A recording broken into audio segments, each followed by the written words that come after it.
Bonjour et bienvenue dans ce cours vidéo sur le CSS. Donc on va parler de background. Donc il y a plusieurs choses à voir au niveau des backgrounds. Donc on va parler de background, color, image et autres. Donc là ce que j'ai fait c'est quoi? C'est que j'ai créé un nouveau fichier que j'ai appelé background.html. J'ai mis le titre background. J'ai créé une div, le contenu qui est box avec l'ID box. Et puis j'ai préparé notre internal CSS ici, donc avec le balise style. Donc on va prendre notre élément puisque j'ai mis un ID du coup. On va mettre le dièse et puis on met le nom de l'ID, box, accolade, voilà.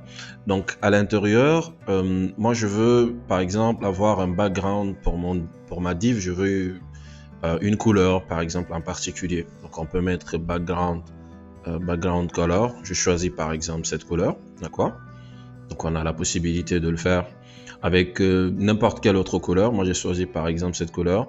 Et il faut savoir aussi que au niveau des couleurs, on n'est pas obligé d'utiliser seulement que le nom. Par exemple, on peut utiliser ce système là, le système RGB. Donc le système RGB c'est quoi? La première valeur qu'on met c'est pour le rouge dans le R. Donc le G de green c'est pour le vert. Et puis le B de bleu c'est 255. Ça veut dire que cette couleur là, le rouge ne fait pas partir. On a le vert et le bleu au maximum. Donc 255 c'est la valeur maximale que l'on peut avoir pour le rouge, le vert ou bien le rouge ou bien le bleu.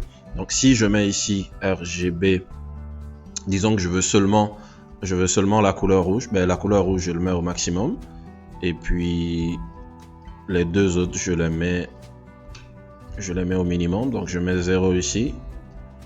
Je mets 0 ici, donc on aura la couleur rouge. Si on veut la couleur bleue, tout simplement, il faut mettre ça à 0. La couleur bleue, c'est ici.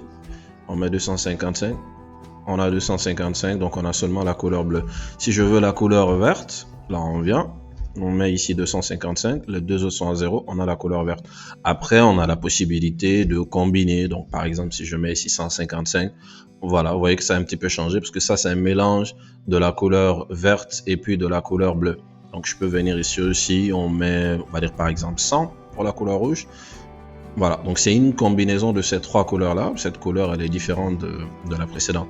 Donc pour faire simple, il y a aussi le système hexadécimal au fait que l'on peut utiliser pour mettre les couleurs. Mais pour le moment, on va tout simplement nous mettre notre couleur. On va mettre cette couleur-là que j'aime bien. On va un petit peu redimensionner notre div. Je vais mettre son width.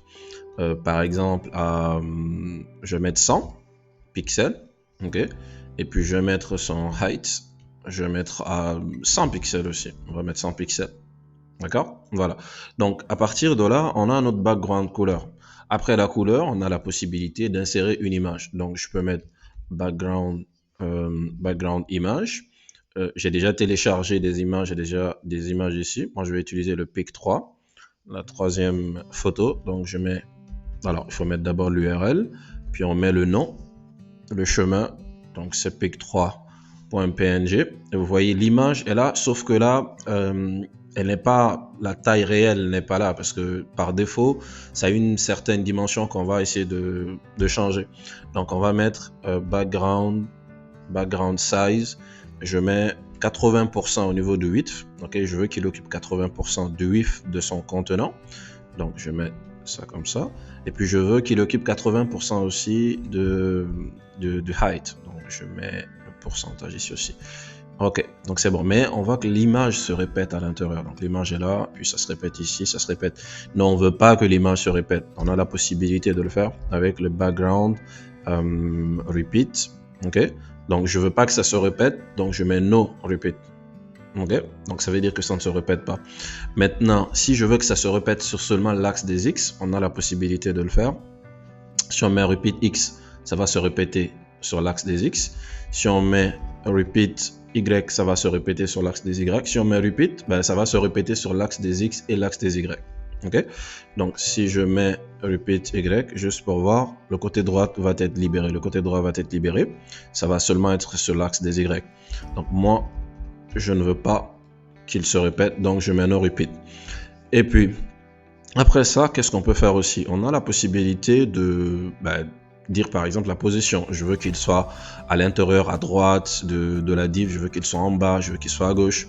Donc ça, c'est avec le background position, si on met background position, si je mets right, vous allez voir tout de suite, il va se positionner à droite. Maintenant, si je veux qu'il se mette right, mais au top, en haut, donc je mets right top, voilà. Ou si je veux que, du coup, il se mette en bas, donc je veux un peu qu'il libère un peu d'espace pour notre box, je mets bottom right, voilà. C'est là un peu en bas et puis à droite. Donc on a la possibilité de jouer avec ça à l'intérieur en fait de notre div. Ou on a aussi la possibilité de faire quoi? On a la possibilité de faire de telle sorte que notre image ne commence pas forcément au niveau de la bordure en fait de notre div. Je veux que ça commence au niveau du coup, je veux que ça soit le background pour l'élément qui se trouve à l'intérieur. D'accord? Que l'origine de la bordure de notre background image soit coïncide avec notre contenu qui est box ici. Donc je vais rajouter ici un padding juste pour que ça soit plus visible. Je vais mettre un padding de 10 pixels. On a dit que le padding c'est à l'intérieur, voilà. Ok, donc on a ici notre padding qui est là, donc qui est maintenant visible. Du coup, si je mets notre background origine, si on met border box, ça va rester comme ça, par défaut c'est ça, c'est border box, ça va respecter l'origine, ça va en fait commencer au niveau de la bordure de notre box, de notre div. Ou bien si je mets content box, du coup il va essayer il va respecter un petit peu le padding qu'on vient de mettre là, il va respecter. D'accord, il va respecter le padding. Et puis on a la possibilité, par exemple, je veux prendre l'image, si je le mets au top left, au lieu de bottom right, si on met top left, voilà. Ouais. Du coup, c'est venu ici et ça commence au niveau de... ça coïncide avec le contenu de notre div. Parce que là, on a notre padding. Donc, voilà. Et aussi, on a la possibilité de faire le background attachment. Donc, background, je mets attachment, voilà. Ça sert à quoi? C'est si on veut que l'image scrolle en même temps que le contenu de notre page. Par exemple, si je mets scroll, d'accord, ça veut dire que si je scroll, on n'a pas assez de contenu. Mais disons que je mets ici un paragraphe et que je mets notre lorem, je mets lorem 100. Ok? Il y a du texte en bas. Donc, ok. Là, ça scroll avec. En fait, l'image qui est là, l'image scroll en même temps que le contenu. Là, si je scroll, l'image scroll. Maintenant, au lieu de scroll, si je mets fixed, regardez ce qui va se passer. Si je mets fixed, du coup, l'image, bien sûr, l'image reste fixe par rapport au contenu de notre div. Donc, il ne va pas sortir de notre div. Donc, il reste fixe par rapport au contenu. Si vous voyez à l'intérieur, alors, pour que ça soit visible, je vais un petit peu diminuer la taille. Je vais mettre, on va dire 30% ici. Ok. Je vais mettre ici aussi 30%. Voilà. Maintenant, pour que ce soit visible, on n'a même pas besoin de notre paragraphe que j'ai mis ici, mais bon, c'est pas grave.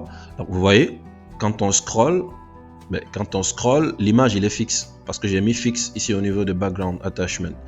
Maintenant, il reste fixe. C'est-à-dire qu'il ne quitte pas